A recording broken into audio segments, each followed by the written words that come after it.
There are two programs impacting every soldier, but few understand the real influence. One of them is gone. Are they helping us or hurting the force? Stick around and find out. Your sword.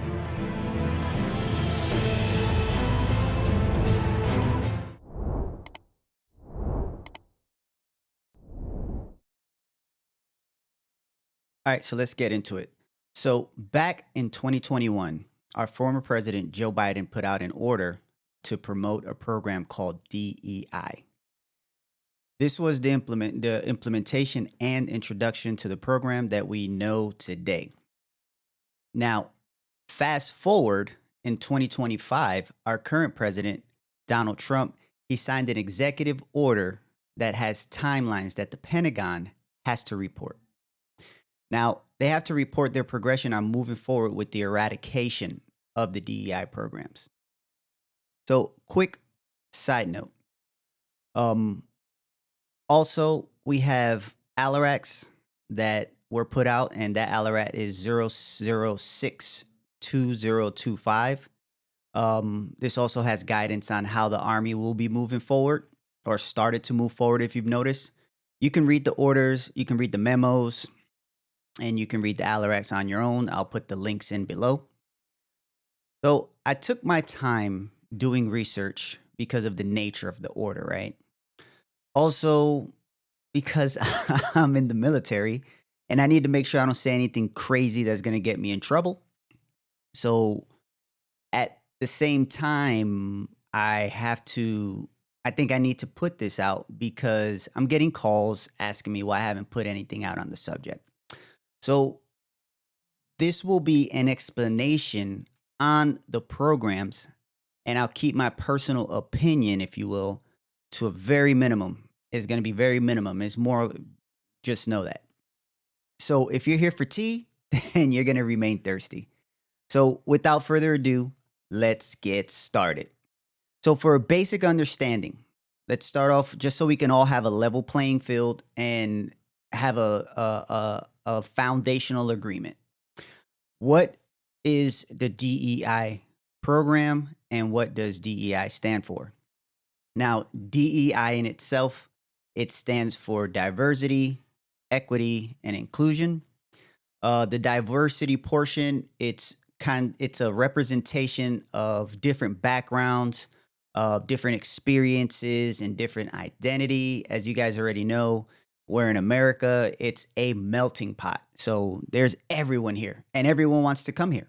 And I'm not gonna lie, it's for a reason. So when it comes to equity, it's ensuring fair treatment and opportunities for all. Because as I just said, it's a melting pot. Everyone's here. Uh, the program in itself wants to give everyone a fair shot, if you will. And then inclusion is creating an environment where everyone feels valued and respected. Okay. So now that we got that out the way and we understand what DEI in itself is, let's move forward with what is the Army EO program. And again, this is just for foundational purposes. So when you guys come in the comments, we're kind of like on the same playing field. So when it comes to the Army EO program, it's to ensure fair treatment, equal opportunity, as it's called, and a workplace environment that's free of discrimination and harassment. So this applies to soldiers, it applies to civilians, and it extends to family members. Okay? So pretty much if you're part of the military on that installation, it applies to you. Okay. Moving forward. So what are the 5 key aspects to the EO program? So the 5 key aspects, the first one is prevention of discrimination. So in a nutshell, it doesn't allow for discrimination based on these categories, which are race, religion, color, sex, national origin, and sexual orientation, right? And then you have the second one, which is the complaint system. And this provides you both informal and formal channels to address EO violations. Then you have the third one, which is training and education. And these are the mandatory trainings that we're supposed to take at least once a year. Correct me if I'm wrong, once a quarter, or they moved it to once a year, but we're supposed to get ongoing training, and they're mandatory and they have different topics to maintain awareness and prevent issues, right? That's the purpose of these continuous trainings. And then we have the leadership responsibility. That's number 4. Leadership responsibility, because as leaders, we have a level of responsibility to ensure that we see something, we address it.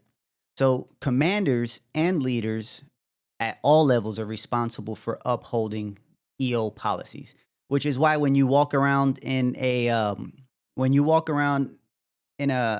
company area, you're gonna see a lot of times they'll have a sharp board, they'll have an EO board, and they'll have the company policy boards because those are mandated. You're supposed to have those, right? And you can find out at bare minimum if you don't know nobody and you just walked into the company and you just arrived, you know exactly who the POC's point of contacts are for those situations, right?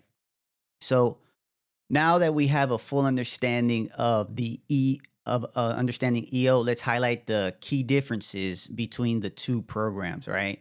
And again, this is my interpretation of both programs. So DEI and the EO programs are related, but they have distinct concepts, if you will. So the EO program, it mainly focuses on preventing discrimination based on the 6 categories, as I mentioned before. And it makes sure that we comply with the regulations and the laws to protect troops from unfair treatment, right?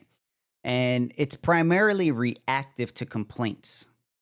Okay, so yes, you're going to get the training that's hopefully preventing you from having a violation. So once you do have a violation, then EO kicks in, and then it enforces the policies to maintain the fairness. Now, DEI, on the other hand, what it did was it had a broader concept to proactively have a diversive and inclusive culture in the Army, if you will. It kind of went beyond the legal compliances because it focused more on representation. It also focused a lot, kind of like EO, on leadership development and cultural awareness. Now, another thing that it did, it encouraged inclusivity in leaderships and promotions and decision making. And I think because EO, in a sense, does the same thing, right? But when everyone comes from a different background, as I previously stated, right? We have what is it called? We have a melting pot here, and everyone has a certain set of values, beliefs, and norms that they go by. Everyone has them. Not all of them are the same, but some may match, some don't. And sometimes when things match, you tend to kind of draw to that crowd, right? So I guess the whole idea of diversity and equality, because it's kind of the same, right? And this is my thought process. EO, they take care of things. DEI was trying to enforce things or put the notion there. So, yeah. So everyone has different beliefs. So what it wanted to do was, I guess it's kind of okay, yes, you guys can migrate, but let's have enough of you guys to migrate too. That's my thought process. So now that we know the differences, we can briefly discuss how they kind of work together, if you will. Again, the EO program ensures fairness and protection against discrimination. That's pretty much the bottom line of that. And I don't focus too much on the EO side because I've been in the Army 17 years, and I'm not gonna lie, I hadn't heard of DEI until the past 6 months. I knew things were happening, but I thought it was just under EO itself. But now I knew. So if you already knew this, let me know in the comments because I I was lost. So that's why I focus more on the DEI side, because I don't think many people knew what DEI was doing. And I'm not sure if now that you know if they were what it was doing, if it changes your mind on things, if you still agree with it, if you still don't agree with it, I don't know. But this is why. So I'm not gonna lie, I'm kind of doing this podcast for myself, this episode for myself, because I informed myself on so much about the two programs and how they worked hand in hand, or how they didn't have the same thought processes and stuff, but they still maintain the same streamline. So yeah, I learned a lot doing my research. All right, I digress. So DEI initiatives, they're aimed towards enhancing diversity and inclusion beyond what the EO program does, right?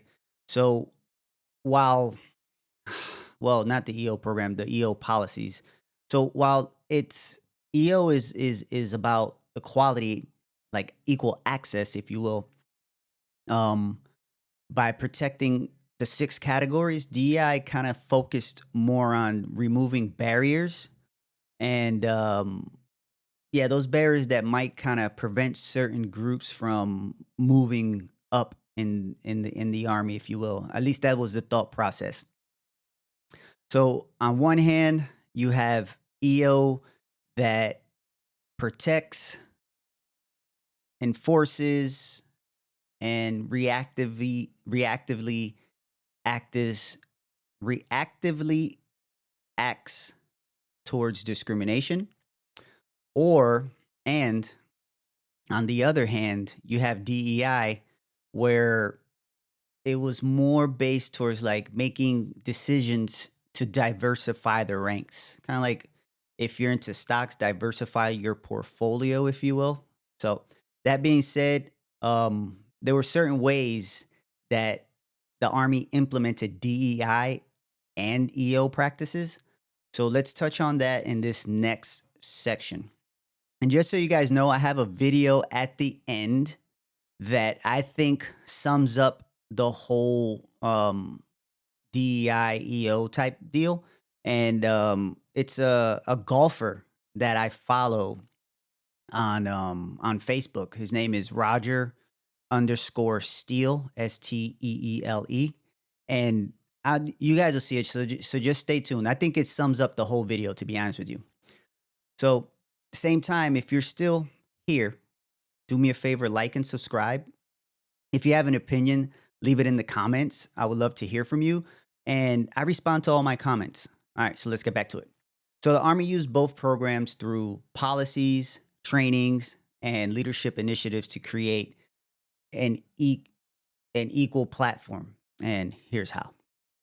So for EO, the Army kept in mind the mission of the soldiers being treated fairly, right? So fairly as in rewards based on performance versus personal character. So do you guys remember the key components to EO? Don't worry, I'll remind you. So there's EO training, there's the complaint and resolution system, and then there's the equal opportunity advisors, right? So as for DEI, it was practiced by focusing more on bringing in diverse and inclusive population, a more diverse and inclusive population, right? So let's touch on three components of that DEI program that existed. So we have recruitment and retention. So when it comes to recruitment and retention, they put more effort into attracting the underrepresented groups, if you will. So kind of like, again, trying to diversify the portfolio. They also supported career growth for women, for minorities, and other diversive groups, if you will. And they also, number two is leadership and professional development. So they had a mentorship program that helped groups advance in the ranks, if you will, right? Because I think it would, like I said, they were trying to create a level playing field but in order to create a level playing field, they have to have a playing field. Meaning, if there's too much of one thing, they have to add more. If you have too much sugar, you're gonna have to cut that a little bit with some salt or some pepper or however you cook, right? Just to kind of like make it taste evenly so it's not too rich. That's my analogy. All right. So they had diverse leadership training, and that kind of ensure that they have decisive decision making. So it kind of reflects all perspectives. I think I was part of a workshop years ago, and it kind of focused on that. But even yeah, it was like they would purposely. This was shoot, this was back in 2016. So even then, they would kind of like focus on kind of like dividing us up and kind of like having an equal amount of representation of each culture, if you will. And I think the purpose of that was to bring a more broader stroked thought process, right? Because if I'm from New York, I'm gonna think like a New Yorker. If I'm from Texas, I'm gonna think like a Texan, and if I'm from California, I'm gonna think like a Californian, right? So if you have all three of those in there, then all of those perspectives are into said decision. I think that was a thought process. Um, then they have cultural awareness and inclusion training. So specific training that was geared towards the diversity. And then they had the celebration of Heritage Months to recognize contributions that diverse service members made. And if I'm not mistaken, I think I read somewhere that these are going away as well. Let me know in the comments if this is true or not. I'm not gonna lie, I don't remember. I don't remember. But Hispanic Heritage Month, what? That's going away. And the reason why I care is because it's mid September and mid October, right? And the reason why I care is because my youngest son is born in September, and not my oldest son, me, I'm born in October. So in my head, I was like, we were just built for this. But I digress. So how does EO and DEI, how have they impacted the army when they work together? Because I'm pretty sure you're like, well, if we have EO, why do we need DEI? Or if we have DEI, why do we need EO? Right? Because why can't we just function with one? Which we are going to function with one, and we have been functioning with one for a long time until it was implemented back in 2021, if I'm not mistaken. Let me go back and make sure when it was implemented. It was January 29th, 2021. Okay. So how have they impacted the army together? We have women in combat roles. So from the EO perspective, it was all about ensuring legal and policy compliance, right? So prior to 2016, women were barred from certain combat roles, right? And we're talking about infantry, armor, and special ops, and et cetera, et cetera, right? Every time I say et cetera, I think of that movie with the girls, et cetera, whatever. All right, so EO in itself, it made sure that once the restriction was lifted, that women had equal access to all MOSs based on performance and not gender. Okay. EO officers also took care of complaints of discrimination to make sure that they were treated fairly during this integration. And I'm not gonna lie to you. Like, could you imagine like being that first female go into that go into that unit after you're initially inducted or introduced? So I googled the first two women to graduate from the U.S. Army Ranger School on August 21st, 2015. Both of them were graduates of the United States Military Academy at West Point. So it was Captain Kristen, and forgive me if I'm saying this wrong, Greased, and First Lieutenant Shay Lin. Now, I want you guys to imagine being a pioneer of something and being the first in. Okay, let's make it even easier. Um, from a battle point perspective, the first troops in, how hard do they have it versus that next line that's coming behind? Think about that. So this is why EO they made sure that they took care of the complaints and made sure that everyone was in accordance with the directive at the end of the day, making sure that it was a seamless integration. But I could only imagine how difficult it was for them initially, and then once you get over the shock, it's like okay, back to work as usual. So as for the DEI perspective, it was more about removing and promoting success. So the Army did a study on gender integration to understand the challenges women face in combat when they were introduced to these roles, right? And I'm gonna read this study real fast. I'm just gonna read the summary, the first paragraph of the summary and conclusion, and I'll leave the link in there so you can read it all. It's like a 50-page uh, article. So, principal findings and recommendations. This report recommends that the Army proceeds with gender integration of all previously closed AOCs, MOSs, units, and positions. Analysis determined that the mitigated risk of the identified study factor are unit morale, cohesion, and readiness is moderate if the Army can appropriately address two high risk concerns. And the soldier concern about sexual harassment, sexual assault, SH and SA. Given these findings, the assignment of women to specific positions and occupational specialties do not conflict with the guiding principle outlined by the chairman at that time of the Joint Chief of Staff. Okay? So that was that. They said, you know what? The risk don't outweigh the reward. So let's move forward, and we're gonna make sure that you address these focal points to make sure a seamless integration. Was it difficult? I'm pretty sure it was.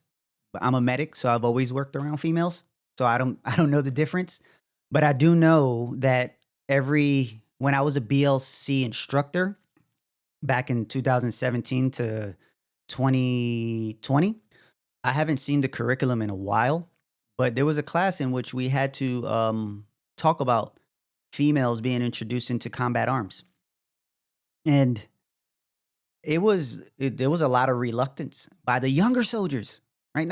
Obviously you got the specialist, and every other now and again they'll sprinkle a sergeant in there, but it was a lot of reluctance, and we had the point is to break that thought process at a young age, military age, right? So it was part of the curriculum. Not sure if it's still in there, but it goes to show for those 3 years that I was doing the instructing that the process still remains kind of reluctant. So another thing that DEI did, was it developed mentorship programs and leadership pipelines to support women to progress through the combat arms roles, right? Another thing that it did, it adjusted training and the equipment to ensure like inclusivity without lowering the standards. And if you guys remember, the introduction, they still have the introduction to like female body armor, right? To make sure that it is more comfortable to like the chest area at the end of the day, right? Because could you imagine something flat, and if you have okay, let me yeah. If you have something like your chest is bigger, it just won't protect the same. So they kind of did some modifications just for that, because they know that they have to protect all soldiers whether they like it or not at the end of the day. That's my thought process. So they also continue to monitor long term. They continued to monitor long term impacts on gender integration in high intensity units or high op tempo, right? So, what are the impacts of this, you may say? And I would say to you, that's a good question. So I would say women are now serving in Ranger, Green Berets, and infantry roles. Um, Unit cohesion after the initial turbulence, I believe it still remains focused, if you will, on performance and over like the stereotype. And I even with DEI gone, I think it'll be the same thing at the end of the day. Um, Another thing that was pivotal or that was introduced between EO and DEI at the time were the changes to promotion boards, and which the ultimate goal was like reducing the unconscious bias, if you will. So from the EO perspective, it ensured again fair advancement opportunities. Right, the Army's EO policy, it guarantees equal access to promotions for everyone. Doesn't matter what gender, what background you're from. So promotion boards, they usually at that time they relied on photos, and if you looked fat, it was over. Same time, it could have made it harder for minorities and women because you can see a picture, so they removed the picture. And I'm not gonna lie to you, um, I remember specifically my very first DA photo. I was in Alaska, and there was a guy in front of me, and it was illegal, as they would say, that you're not supposed to put those big pins on the back of your ASU jacket because you're cheating the system because you would have to kind of it make you look slimmer because the general concept was when you have this arm by your side you should be able to see blue, right? And if you didn't see blue, which was the background, then you were fat. So they did their best to close that in, right? And then you got to just think about it. Okay, so you don't have the picture. My name is Saeed Cruz. That's my name, Saeed Cruz. So you may have removed the picture, but my name is there. So yes, it did help in a way, but I think just from my personal foxhole, I'm hard to miss, man. Come on, I got a Middle Eastern first name and a Hispanic last name. You can remove my picture all you want to. You just don't see my ugly face, but you still don't see my name. You still see my hometown. So it was a good intent to help others, but I don't think it helped me when they removed the picture. That's my bottom line on that. So, from the DEI perspective, it was to kind of like proactively change and level the playing field. In 2021, as I said, they removed the pictures. Um, they conducted bias training and confirmed this. If anyone has been sat on the boards, if anyone sat on promotion boards, confirm this. Um, did they actually conduct bias training before the board to make sure that decisions were based on merit? I'd like to know. So, what were the impacts to all of this? The early data suggests that it was a more equitable promotion since removing the photos. Focus it probably I would say yeah it focused more on objective performance matrix rather than their personal biases. And I think everyone has some sort of personal bias. It's more about if we act on it. And I think the bottom line is they want soldiers to trust in the promotion system and believe that it's more merit based in the army. So I think that's the ultimate impact to that. Let's move into this video real fast, and it's gonna, in a nutshell, I think, explain what I've been talking about the whole time. Let's see. Damn, this is dope. What? The view? Nah. Black dude, white dude, Asian dude, vacationing on a Hispanic island, all because of the love of golf. It's wild. Man, there's some DEI for your ass, huh? My bad, I know that might be a sensitive subject. You know, Roger, I genuinely think people like diversity, but no one likes anything forced on them. Yeah, you're right. More people should look at it that way. You know, moments like these make me wonder what's really standing in the way of us getting along. But we all agree that racism is still a big problem, right? Oh, yeah, of course, bro. Okay, all right. I was just making sure we're on the same page. I think it's your T-box.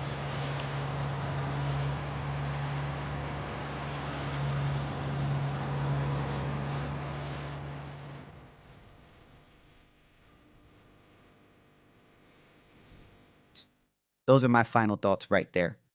So understand, just please understand that EO is not going anywhere.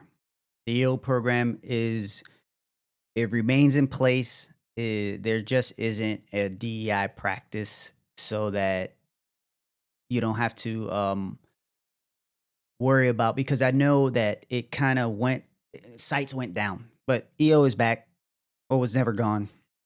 You still have your EOAs, you still have your complaint process, or your complaint processes. So that's not going away. If you're listening on the podcast, do me a favor and download and leave a review. If you enjoyed this video, I have an even better one for you. This one is for all of you who are overpaying on childcare. There's a lot of good information on it. Do me a favor, go and watch it. Let me know what you think. And until next time, remember, you don't have to embrace the suck if you got the right tools in your ruck. I'm Sergeant Cruz, and I'm out. Peace. Roger, Sarge.